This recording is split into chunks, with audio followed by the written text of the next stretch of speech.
Senhoras e senhores, hoje teremos uma aula aqui no podcast do Rubão, com a presença do senhor Luiz Lima, especialista em mobilidade e outras coisinhas que ele vai contar para a gente agora.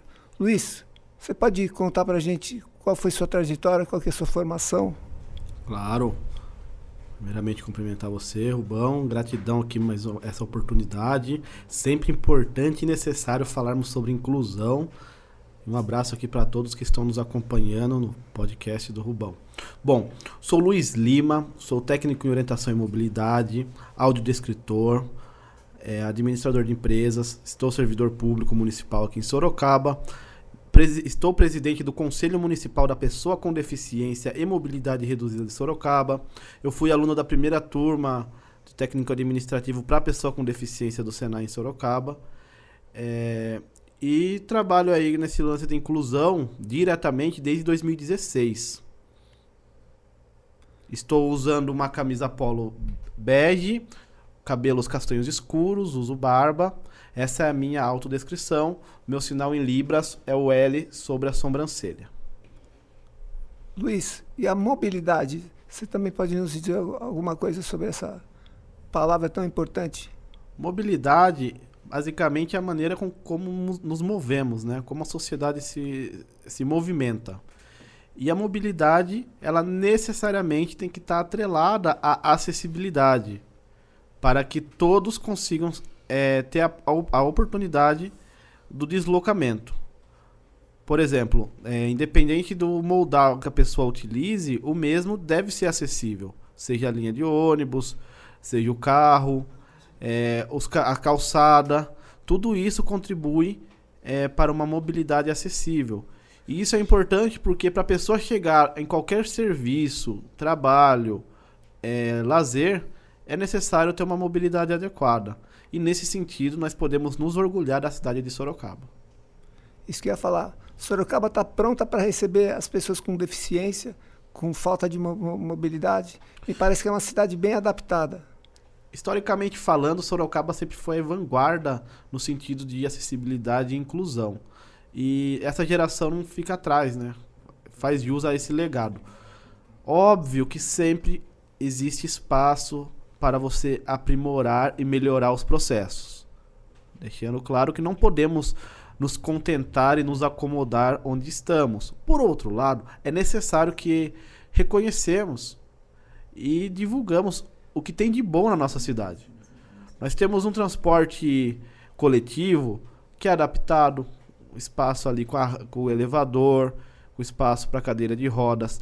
70% desse transporte tem 2 vagas para cadeira de rodas. A maioria das capitais do país não chegaram nesse patamar ainda. O sistema BRT, que funciona muito bem com a mobilidade do município, é referência. Tem pessoas que vêm de fora do Brasil para conhecer a forma que o BRT foi implementado em Sorocaba. É algo que devemos nos orgulhar. Temos também o transporte especial, que é um transporte porta a porta, que as pessoas que não conseguem, por algum motivo, têm algum impedimento de estar acessando o transporte convencional, tem um transporte que é ofertado que vai até a casa da pessoa e leva ela até o seu destino, seja questão de saúde, questão de educação, trabalho, lazer, ou até mesmo se a pessoa quiser ir para a igreja. Quer dizer, a pessoa não fica em casa, só fica se ela quiser. Sim, é necessário, porque essa autonomia, essa mobilidade, voltando à questão anterior, que vai gerar uma inclusão para essa pessoa, que essa pessoa vai conseguir, de fato, estar interagindo com a sociedade e ter acesso aos demais serviços, tanto ofertados pela prefeitura, quanto pela iniciativa privada do município. Ô Luiz, e você tem alguém na família que seja deficiente físico? Bom, pessoa com deficiência, além de mim, que sou uma pessoa com baixa visão, eu tenho uma prima que ela tem TEA, suporte 3, e conheço aí várias pessoas, né? Tive a oportunidade de estar trabalhando, estar estudando com várias pessoas com deficiência. Como eu falei... Se você puder explicar para nós o que é o TEA. TEA é o transtorno do espectro autista, algo que está muito em alta hoje nas discussões, as pessoas com autismo. A representação visual é o quebra-cabeça colorido, que é o símbolo do autismo. Por muito tempo a cor azul foi predominante nesse símbolo, né? Que até então, Rubão, tinha esse entendimento errado, né? Que o autismo era predominante em homens, em meninos. E era mais difícil de acontecer em meninas. Por quê? Socialmente falando, é mais aceitável uma menina que é introspectiva, que é reservada. Então, o que acontece na prática, graças à evolução dos estudos, é que o autismo, principalmente na questão na idade infantil, é mais difícil de ser diagnosticado em meninas do que em meninos. Não que seja mais predominante em meninos.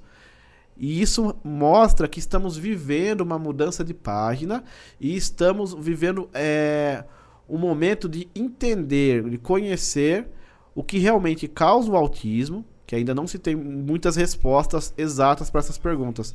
E como essas pessoas, e por que isso acontece, e como que essas pessoas na fase da infância e na fase adulta, se é que tem alguma diferença nesse diagnóstico. Hoje, esse diagnóstico é muito mais a pessoa autista do que antigamente. Para você ter uma ideia, décadas passadas, de cada 10 mil crianças, pessoas, uma era diagnosticada com autismo. Caramba. Hoje, de cada 36 crianças, uma está sendo diagnosticada autista. Então, é uma crescente absurda.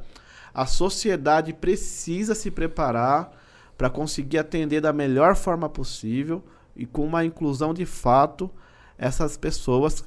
Que o que acontece muitas vezes? Os pais vão levar os filhos e acabam sendo diagnosticados também. Isso é mais um dos elementos que contribui para esse número crescente. E eu estava pensando numa coisa outro dia, Luiz. Eu fui visitar uma casa beneficente que cuida dos autistas, que é a AMA. Eu fiquei pensando o seguinte: imagina que uma pessoa autista está na rua e se envolve numa confusão, e aí uma polícia vai para cima dela. Como é que ele vai se identificar dizendo que ele é uma pessoa autista, que ele não tem como se defender, enfim, ou se defende de forma muito agressiva? Então, nesses casos, o símbolo é muito importante, né? Muitas pessoas autistas optam por utilizar o cordão do quebra-cabeça ou uma pulseira. Que são eficazes? Oi? São eficazes? São porque visualmente falando é muito nítido, né, para quem está vendo a pessoa. Sorocaba tem a Cipiteia, acho que o Gesiel comentou sobre ela quando ele esteve aqui com vocês. E geralmente o cordão vem acompanhado da identificação com a carteirinha. Tá? A pessoa então fica com a carteirinha ali o tempo todo. É uma possibilidade. Outra possibilidade é a utilização do cordão do girassol. O cordão de girassol foi instituído em Londres, no ano de 2016, por funcionários do aeroporto de Londres, e é um meio de identificação de pessoas com deficiência oculta, entre elas o autismo. Então, se você estiver na rua e identificar uma pessoa ali que tá portando o cordão do girassol, significa que aquela pessoa tem uma deficiência oculta. Entendi. E Luiz, qual que é a diferença entre patologia e doença? Patologia, doença, são nomes dados, né, para determinadas distorções aí físicas, mentais, intelectuais. E importante você colocar isso, as pessoas confundem muito deficiência com doença. Uma deficiência pode ser causada por uma doença, mas ela não é uma doença, são condições. Por quê? A deficiência é uma condição permanente. Vou usar o meu exemplo aqui. Eu sou uma pessoa com deficiência visual, baixa visão, e o que causou essa deficiência visual é a doença glaucoma, que no meu caso foi congênito. Então existe essa diferença aí de deficiência e doença. Entendi. E você acha que a tecnologia tem ajudado muito na condição de vida, na acessibilidade? Com certeza. Mais uma vez, usando Sorocaba como exemplo, aqui nós temos um aplicativo que foi atualizado recentemente, o Citamob Acessibilidade. É uma maneira de dar autonomia para a pessoa com deficiência visual para pegar o ônibus. Avisa onde o ônibus está, que é interligado com o GPS, dá avisos sonoros, a pessoa coloca o destino que ela quer ir. Quando estiver no ponto que a pessoa precisa descer, o aplicativo vai avisar. Temos uma série de aplicativos disponíveis e boa parte deles são gratuitos que auxiliam não só a vida do deficiente visual, mas do demais. Temos o RoundTalk, por exemplo, que é um aplicativo que ajuda a traduzir em Libras. Você escreve em texto convencional e o avatar do aplicativo vai traduzir em Libras. Você teve a oportunidade de conhecer a Biblioteca Municipal. Sim. Lá nós somos referência, né? Na gestão aqui, não posso deixar de citar aqui a Fabiana Campolin. Ela fez uma revolução ali na biblioteca, deu autonomia para os servidores trabalhar. E lá, hoje, nós temos um espaço inclusivo que é referência, não só no estado de São Paulo, mas é uma tendência global. Bom, entre as tecnologias assistivas lá da biblioteca, temos o Arkham AI, que é o que se destaca, um óculos que veio lá de Israel. Ele faz a identificação facial de até 200 rostos de pessoas, faz a leitura de texto em 3 idiomas, português, inglês e espanhol, identifica cores, identifica objetos, inclusive cédula de dinheiro. Com o Arkham AI, qualquer livro fica possível de ser lido pela pessoa com deficiência visual, seja ela cega ou pessoa com baixa visão, pela pessoa analfabeta e pela pessoa com dislexia. A pessoa com dislexia muitas vezes tem dificuldade em estar lendo e interpretando de maneira simultânea. Então você tem ali um auxílio no sentido de estar falando para ela o que está no livro, é um auxílio e dá uma autonomia maior. O Arkham AI, ele é um dispositivo caro, foi desenvolvido por uma startup da Universidade de Jerusalém, lá de Israel. A Biblioteca Municipal de Sorocaba foi uma das primeiras do estado a ter esse óculos. E lá hoje temos 2.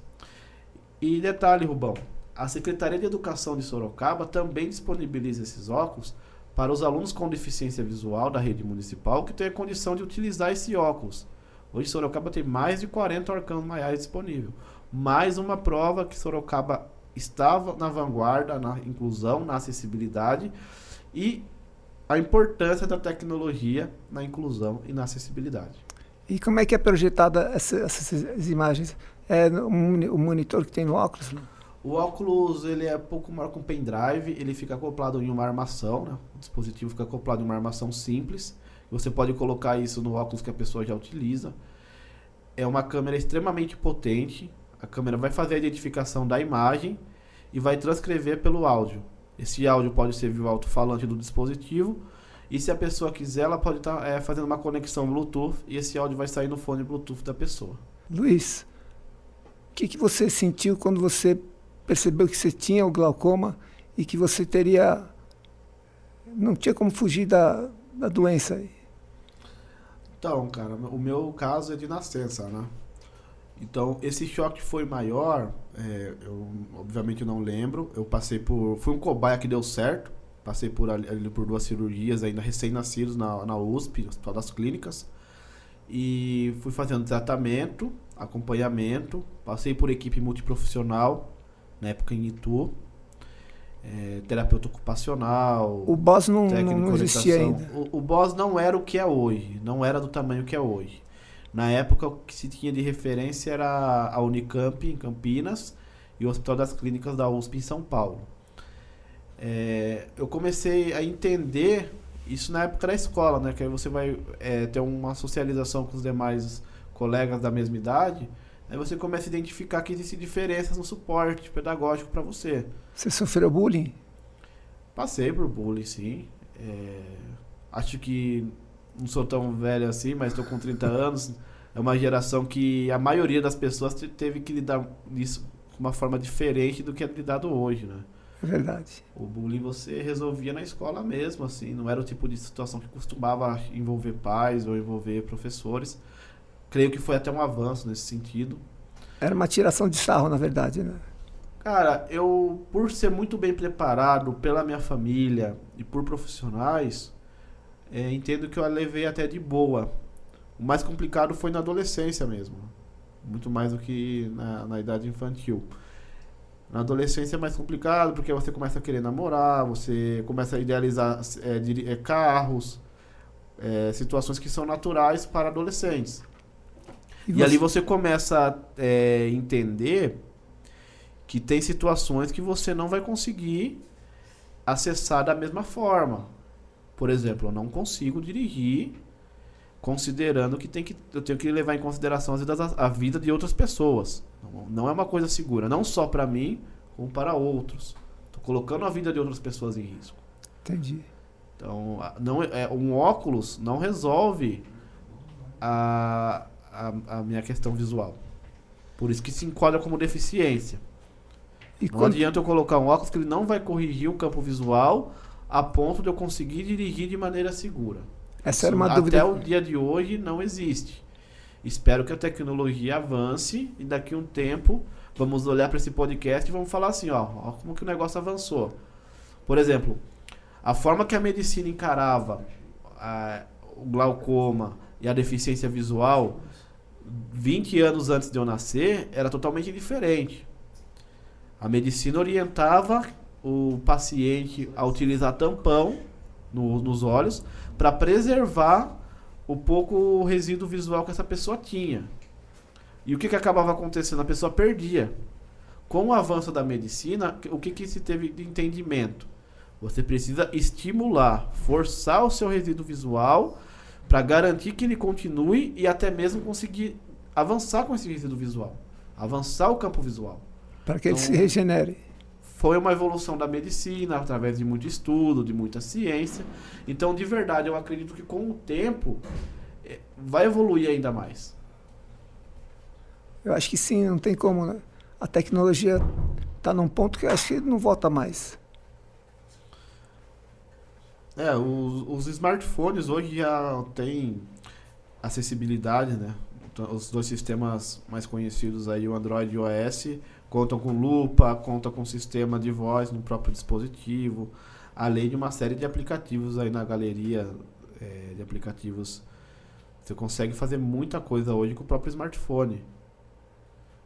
Existem aplicativos que você consegue mirar no texto com a câmera e o aplicativo vai fazer a leitura do texto. Isso já é uma realidade. Tem aplicativos que é interligado com outras pessoas, que gera uma videochamada e a pessoa cega mostra ali, olha, que cor que é, faz uma pergunta, eu preciso saber que cor que é essa camisa. Aí a pessoa que se inscreve no aplicativo lá, que é uma pessoa sem deficiência, vai e responde, por exemplo, uma camisa rosa. Isso dá autonomia e isso é uma possibilidade que a tecnologia nos traz. Luiz, fala pra gente qual é o seu entendimento do que significa o PCD. Cara, a sigla é a pessoa com deficiência, você pode falar pessoa com diferencial, pessoa com destaque. Não falando portador de necessidade especial, tá tudo certo. Mas a pessoa com deficiência, eu entendo que é uma pessoa que tem uma condição diferente das condições típicas, mas não significa que ela tem limitações que são impostas por pessoas típicas muitas vezes. O que eu quero dizer com isso? A deficiência é uma condição específica por alguma questão física, visual, auditiva ou intelectual. Porém, aquela condição é específica naquele determinado ponto. O restante, a pessoa não tem impedimento algum, cara.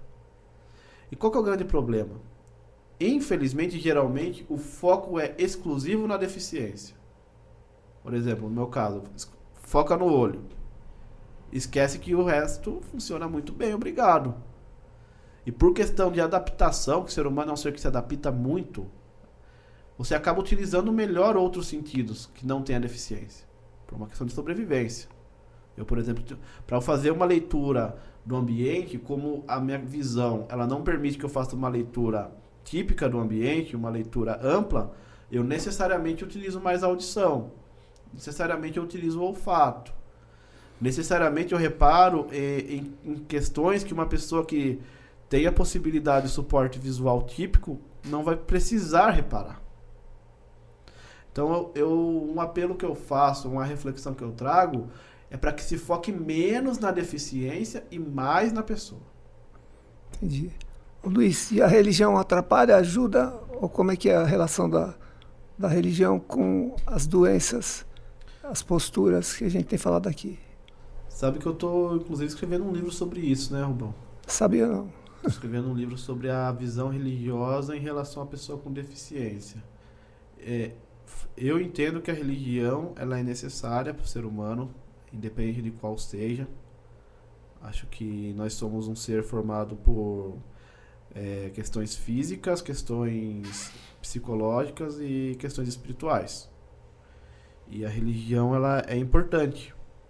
O grande problema é que muitas vezes líderes religiosos eles não conseguem interagir de uma maneira adequada em momentos complicados. Por falta de conhecimento, por falta de preparo. E a ideia do livro é trazer o que a religião X e Y entende, por que existe deficiência e como que a religião está se preparando para atender melhor nos seus cultos, nos seus encontros religiosos, nas suas missas, a pessoa com deficiência. Esses locais têm acessibilidade? A comunicação desses locais é acessível? O que acontece muito, por exemplo, chega uma pessoa, uma mãe que acabou de receber o diagnóstico ali que o filho dela tem uma deficiência X ou Y. As pessoas, no geral, elas vão procurar religião quando estão com problemas. O ser humano não costuma procurar uma religião quando está tudo bem. É verdade.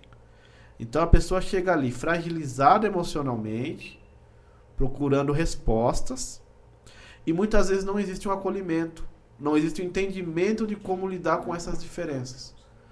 Então a religião, para te responder, eu acho que ela é necessária, ela é importante, mas infelizmente, quando a comunicação ela tem muito ruído, quando a abordagem é uma abordagem distorcida, a religião pode atrapalhar a pessoa naquele momento de luto, né? Que o diagnóstico de uma pessoa com deficiência é um luto para a família.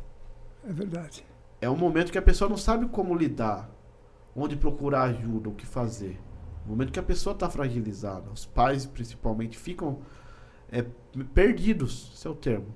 Então eles chegam num local ali procurando uma ajuda de uma pessoa que eles entendem que tem um conhecimento espiritual e essa ajuda acaba não vindo, esse acolhimento acaba não existindo, isso gera complicações e muitas vezes afasta essas pessoas da religião ou até das religiões, né?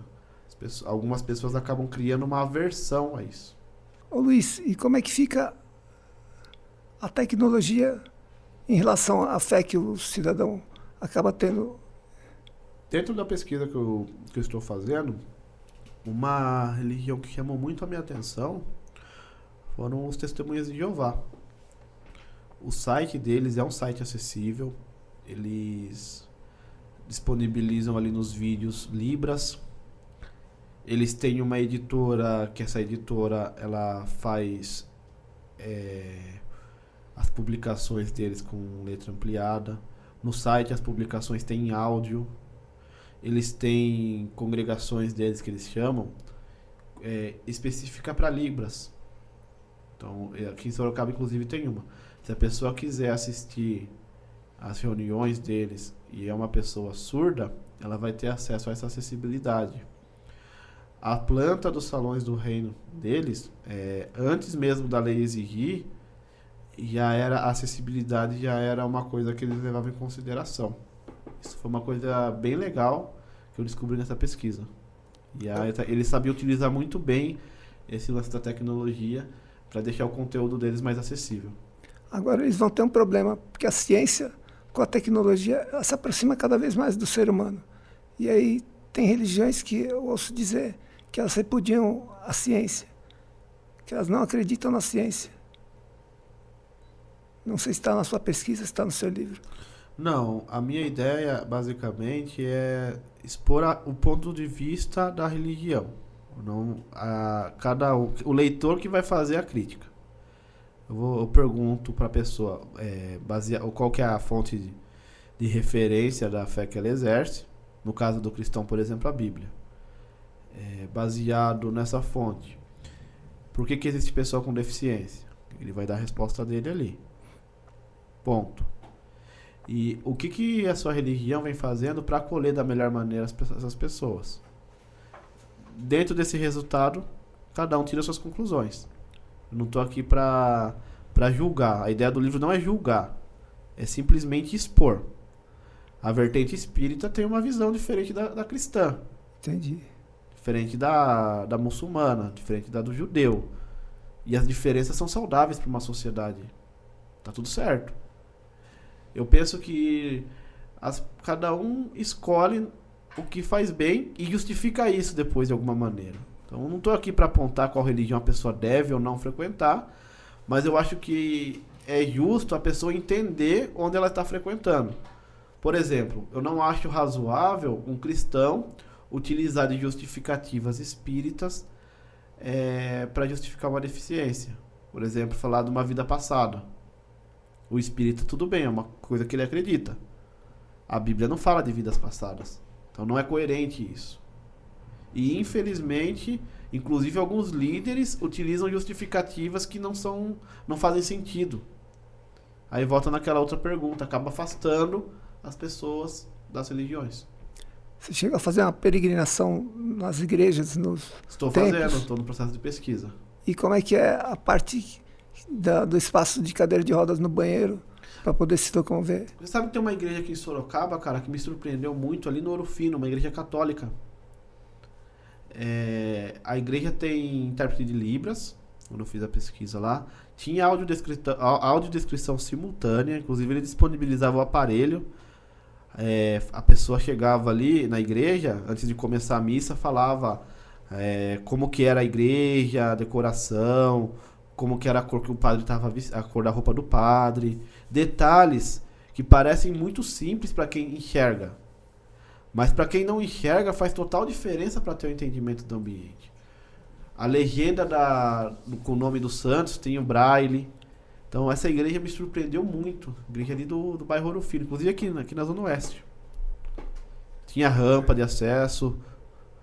Então ali foi a comunidade ali tá de parabéns. Tá realmente deixando um ambiente extremamente acessível. Isso que você acabou de falar é uma coisa quase irresolvível, né? Que é a condição das calçadas da meia guia. Infelizmente nós no Brasil, né, isso não é um problema só de Sorocaba, isso é um problema nacional. Nós não tivemos uma disciplina lá atrás, um planejamento para lidar com as calçadas. Então você tem muitas dificuldades nas calçadas, falta de acessibilidade, buracos. Às vezes as calçadas são muito estreitas, então acaba dificultando. De um lote para o outro lote tem um degrau de um terreno para o outro, quando não é para existir.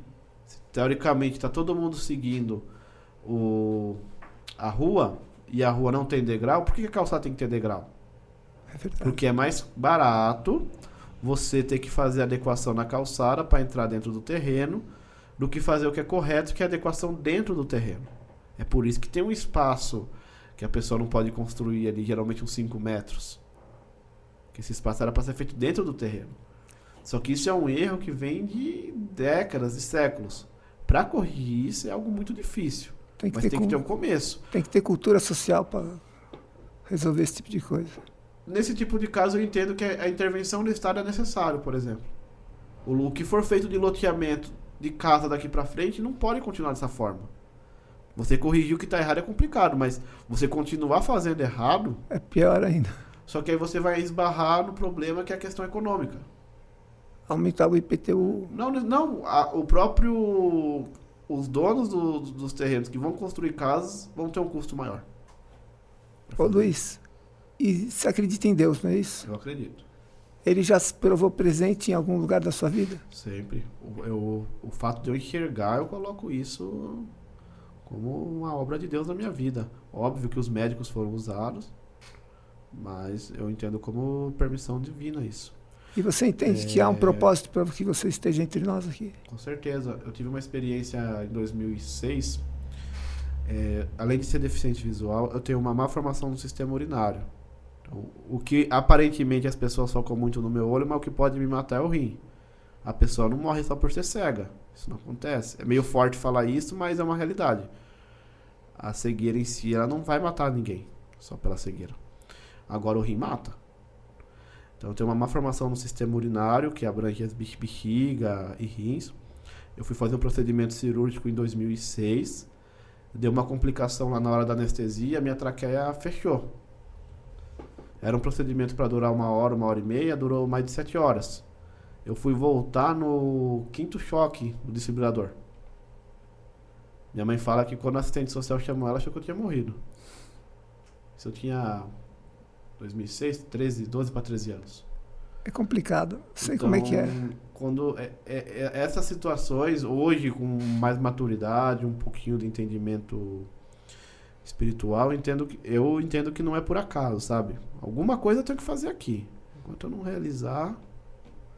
E eu acredito muito que o meu propósito está levando as informações sobre inclusão para as pessoas. De uma maneira diferente.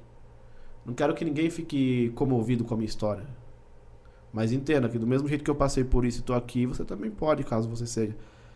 Não quero que ninguém tenha dó de mim. Entendo que ter dó é a maior forma de ofender alguém. Então, o que eu não quero para mim, eu não quero para os outros. Então, se eu me ofendo com isso, eu não vou ofender os outros com isso. Você pode se comover. Compaixão.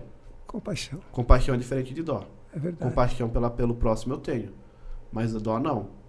A pessoa tem condições. E a vida é esquisita, né? Na verdade, eu levava uma vida de playboy, viajava de moto, cheguei para o Chile, fui para a Argentina. Chegando em Sorocaba, tomei uma paulada na traseira da moto. Fui acordar no hospital, tirei coágulo da cabeça. Eu tive lesão nas córneas, nos nervos ópticos 4, 5 e 6. Perdi minha visão periférica. Enfim, tomei uns remédios que eu nem sei o nome, mas dão um apagão, diminui a atividade cerebral. Nem por causa disso eu me escondi, fui para um canto e comecei a chorar. Você tem os momentos de tristeza que realmente você fala, por que comigo? Eu já tinha Parkinson há 10 anos diagnosticado. Aí eu falei, Parkinson mais o acidente, ou Deus quer que eu vá lá do lado dele, ou Ele quer que eu fique aqui na Terra e descubra meu propósito.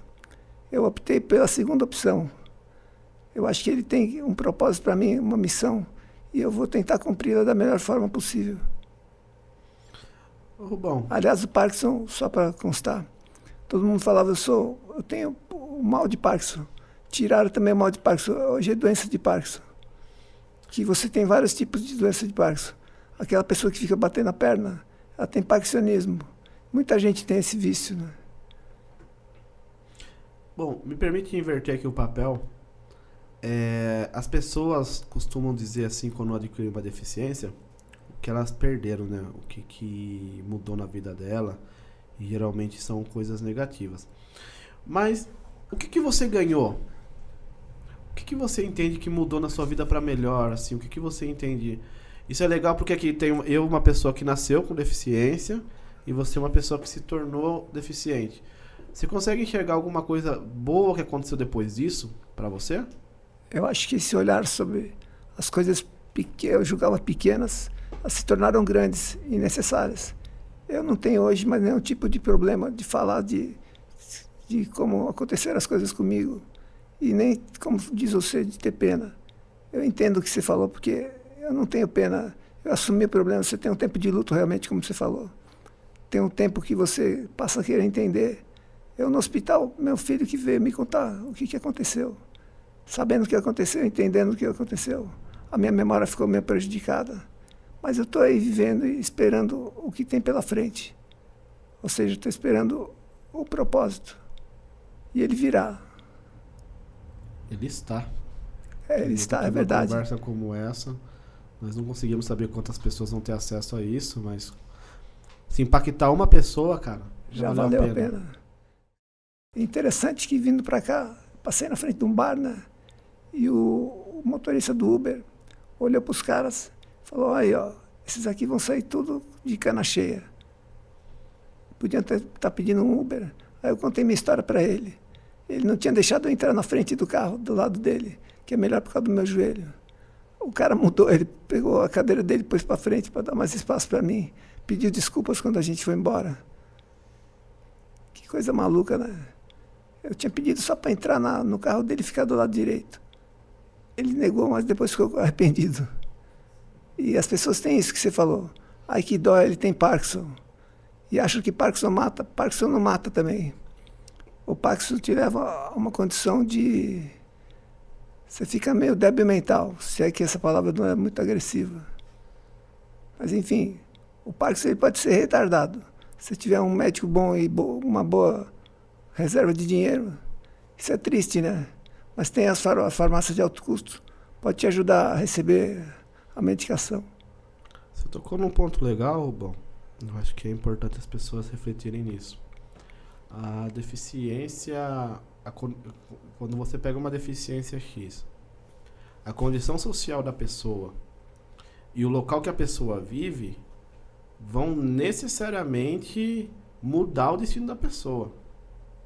Necessariamente.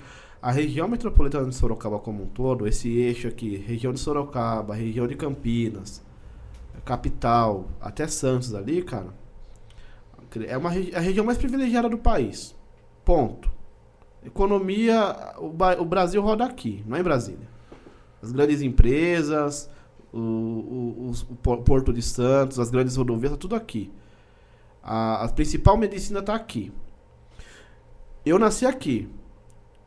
Se eu tivesse nascido em uma região afastada, uma área rural, norte, nordeste, eu com certeza não teria a visão que eu tenho hoje.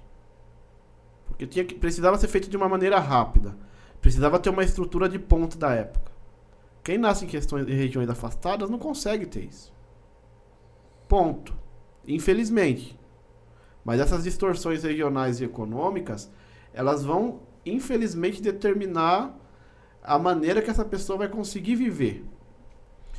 Pessoas do autismo. Algumas pessoas criticam muito o Marcos Mion, porque as coisas que ele falam muitas vezes não está dentro da realidade da maior parte das famílias brasileiras. Eu penso de uma forma um pouco diferente. Acho que ele é um cara que é importante para estar levantando essa bandeira, ele tem visibilidade na mídia, ele não tem vergonha de falar, que muitas pessoas lá atrás tiveram a oportunidade dele e se negaram, tá expondo a família. É verdade. Então eu acho que você não pode deixar de reconhecer isso. Isso é um avanço importante. Ele, por exemplo, ele foi lá na Arena Corinthians e colocou um espaço para autista lá. Ele ajudou a desenvolver. Então você tem autista que pode acessar um campo de futebol com mais de 40 mil pessoas. Então eu não posso ter raiva de um cara desse. Por outro lado, muitas coisas ali que ele fala, que ele divulga, a gente sabe que não se aplica para a maior parte dos brasileiros. Não é todo mundo que consegue ter acesso a uma farmácia de alto custo. Não é todo mundo, pelo menos no tempo que deveria. Não é todo mundo que consegue ter acesso a alimentações específicas da forma como deveria ter. Nós que estamos numa região privilegiada assim, ainda temos uma facilidade maior independente da classe social. E quem não está? Então, é muito importante refletirmos o impacto social que tem dentro da questão da deficiência. Olha como que é muito louco isso. O governo fez um estudo há um tempo atrás e falou o seguinte, estudo do governo. Uma pessoa com deficiência tem um custo médio mensal acima de R$5.000. Se você for colocar tudo na ponta do lápis, tratamento médico, alimentação específica, adequação que precisa ser feita, enfim. O governo falou isso. Aí o mesmo governo tem a seguinte regra para a pessoa ter acesso ao benefício de prestação continuada. Que no Brasil ninguém tem direito a nenhum tipo de acesso financeiro, suporte financeiro do governo só pela deficiência. Você tem que ter deficiência e vulnerabilidade social. Esse mesmo governo que falou que o custo de vida mensal é acima de R$5 fala o seguinte, para você ter o BPC, tem que ser uma renda per capita inferior a X. Que se juntar ali 4 pessoas na casa vai dar menos de R$300 por pessoa. Para ter acesso a um salário mínimo. Isso não parece razoável, cara. Isso não parece fazer sentido. E as pessoas não discutem isso. Quer ver outra coisa? Eu tenho na família, assim, casos, assim, mas assim, a mãe trabalha. Aí a mãe deixa de trabalhar para cuidar da criança que nasceu com deficiência. Abriu mão do trabalho dela. Para cuidar de tempo integral do filho. É verdade. Essa mãe parou de contribuir para a Previdência. E aí? E se por algum motivo essa criança nos deixar que dependendo do que a pessoa tem, da condição que ela tem, a expectativa de vida é reduzida. Ela vai ser tratada por um programa como LOAS, por exemplo, não é isso? Tá, mas e depois? E a mãe? A mãe vai ficar com algum auxílio que vai ser criado Provavelmente. A mãe não está contribuindo porque vai fazer falta. Quem depende do salário mínimo e se enquadra, você tirar ali R$100 por mês faz falta, meu irmão. Faz falta. O mundo real faz falta. É verdade. E depois, essa mãe vai ter que ter um BPC quando tiver 62 anos. Entendeu? Olha a distorção social que tem. E assim, eu penso que hoje discute muita perfumaria. E o que tem que discutir de fato de política pública, cara, não é discutido. A ferida mesmo, ninguém toca nela. É verdade. E é complicado que aí entra a política no meio. A política é o meio que resolve e o meio que atrapalha, cara. Pois é. Não tem outro meio, infelizmente.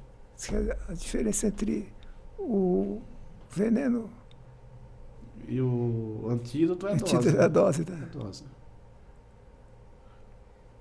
Cara, sensacional. Você deu uma aula aqui, como sempre. Eu queria te agradecer a disponibilidade do seu tempo.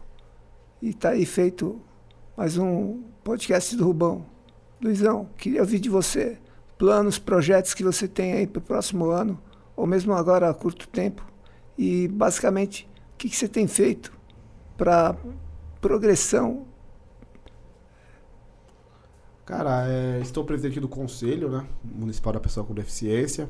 O Conselho, felizmente, aí nessa gestão, vem conseguindo avanços importantes. Vem tendo protagonismo aí na cidade. Política pública não se faz sozinho. Precisa ter pessoas do seu lado comprometidas. Fui reeleito aí recentemente para iniciar essa nova gestão, no mês de outubro.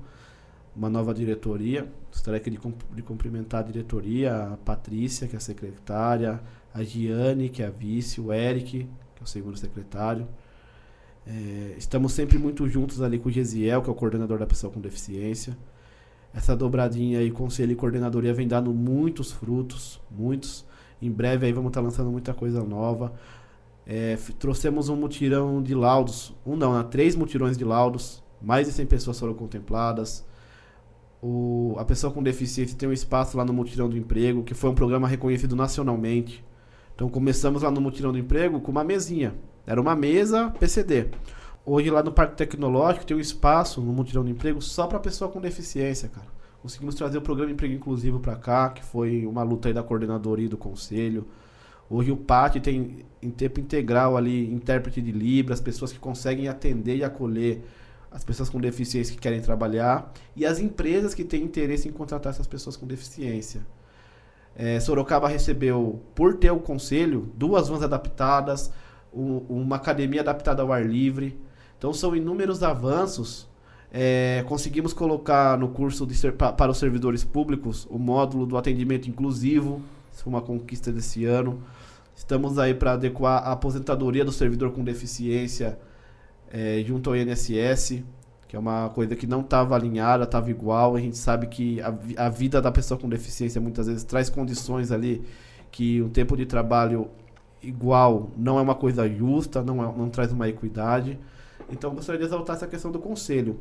Pessoalmente falando, eu trabalho com palestras, né, e com consultoria desde 2016.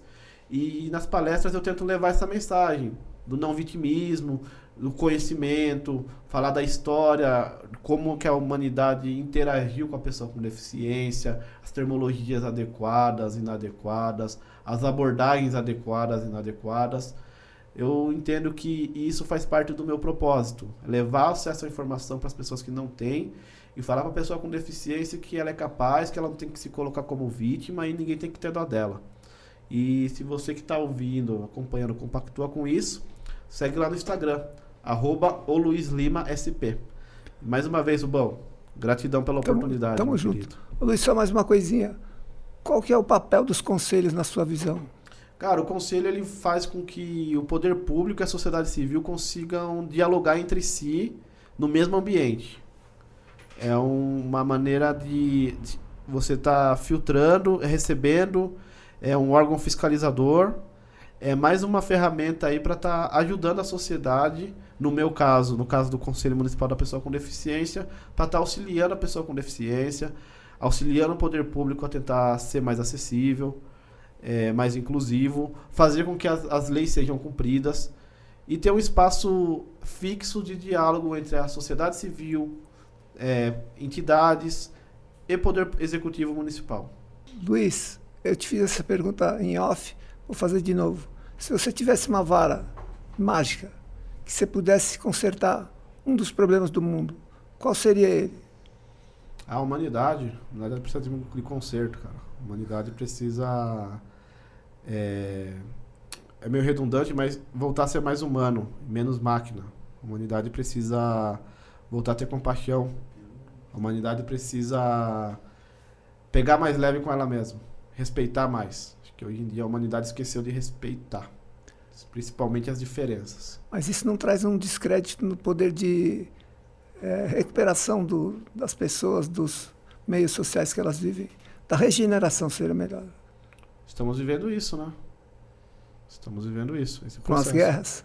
Estamos vivendo isso, infelizmente. Deixa uma mensagem para nós agora, Luiz. Cara, eu gostaria de falar com você, pessoa com deficiência, você que é familiar, levantar a cabeça, entender que por causa de nada e de ninguém você deve ser inferiorizado e esse sentimento vai partir de você. Não espere que a sociedade, não espere que o poder público, não espere que empresas reconheçam isso antes de você mesmo reconhecer. Você é capaz, que você pode e que tudo é possível, mesmo que você faça de uma maneira alternativa. Entendeu? E tamo junto. O importante é fazer, né? O importante é fazer e acontecer.